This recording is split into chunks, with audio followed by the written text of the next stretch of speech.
Your dog has just had a hip replacement with us.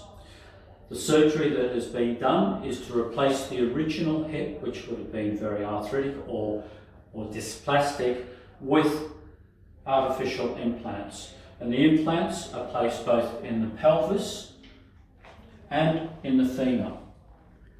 The pelvic component has a porous titanium surface and a smooth polyethylene plastic liner.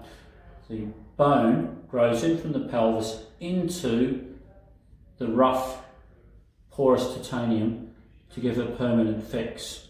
Likewise, in the femur, the old part of the diseased part of the femoral head is removed, and in its place is an artificial titanium stem, again with a porous titanium finish that bone grows into.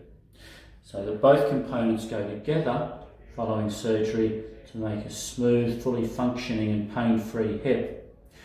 What happens though in the first 6 weeks is bone gradually grows in to give the security for the implants.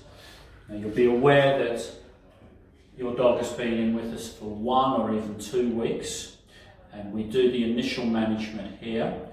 The initial management is such that we're very restricted in terms of what activities we can undertake, and that we don't want to have too much stress going through the leg that's had the hip replacement, especially not in the initial healing period of 4 weeks. We certainly don't want any slipping or sliding on that hip.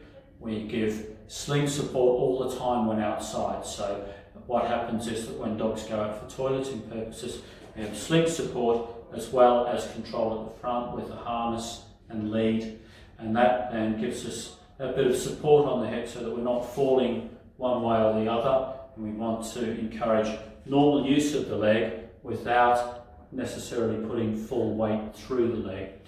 What tends to happen after the hip replacement is that the soft tissues knit around the hip, and that takes up to 4 weeks. When they're fully healed, we'll be beyond the point that we'd be concerned about issues like dislocation of the implants. The bone growing into the porous titanium takes more like 6 weeks.